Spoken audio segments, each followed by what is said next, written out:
Bonsoir, maman. Tu fais quoi? Je te fais. Ça va alors. Ma j'ai un devoir en français. Quel français? Quel français? Quand tu viens me parler, il faut spécifier. Il y a beaucoup de français. Il y a le français de mathématiques. Il y a le français de l'histoire. Il y a le français de géographie. Il y a le français de l'anglais. En grammaire. Il y a quoi là-bas? On nous a demandé de dire ce que c'est qu'un COI et un COD et donner quelques exemples. Que quoi? On nous a demandé de définir ce que c'est qu'un COI et un Dis COI, COD, ça veut dire que quoi? Ce que c'est qu'un complément d'objet direct et indirect. Emmanuel, dis le CEP. On est réunis, oui. C'est toi qui vas faire le CEP cette année. Un enfant de comment un 2. Au troisième trimestre, tu es en train de me demander ce que c'est le complément d'objet. Il faut noter. Le complément d'objet. Le complément, c'est par ça qu'il faut commencer. Complément 2 points. Un complément, c'est quelque chose comme manger avec la sauce. Ma sauce s'écrit comment? C-O-C. Sauce.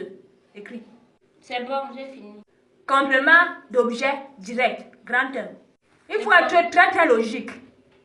Un complément, c'est quelque chose comme manger avec la sauce. Un complément d'objet direct, c'est quelque chose qu'on peut manger sans toutefois les maniambales. On n'est pas obligé de marcher pour avaler.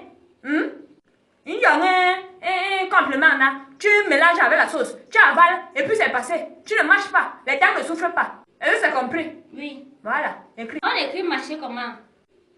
Marcher, M-H-E. M-H-E. Ok. J'ai fini, ma. Exemple, 2 points. De quoi, Koro? Magabo rapé. Deuxième exemple. Fufumbo. Couscous de manioc. Fufumbas. Couscous de maïs. Couscous de maïs. C'est bien ça, tu connais. Riz cassé. Bon, ma connaît maintenant les petits brisures là. Riz cassé. Maman, cassé. K-A-C. K-A-C. Voilà.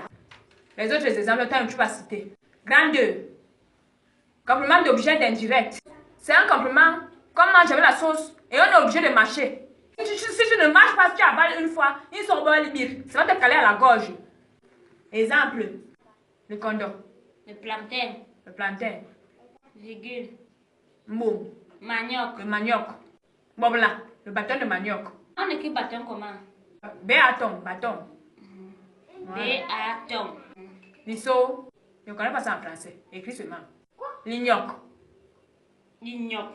Lignam. Lignam. Riz long grain. Le riz long grain. Le riz long grain. Ma graine ou graine? Graine. Graine. Graine. Riz long graine. Grain. Écris ce qui est bien. C'est moi qui te dis ce que tu écris. Toi, tu fais l'école pourquoi? Notez bien. Il y a des compléments d'objets indirects qui peuvent se transformer en complément d'objets directs. Exemple. Le manioc transformé en tapioca. Un autre exemple. Plantain. Transformé en plantain pilé. Igname. Transformé en igname pilé. Maïs. Transformé en maïs bouilli. Voilà. C'est fini. Ne viens plus ici pour me poser des bêtes questions comme ça. Ça sont les petits trucs que nous on trouvait avant même que l'école ne commence. Question de logique. Ça veut dire que quoi? Merci, ma. Affiche. Dis donc. Tu me fais même perdre le fil de courant.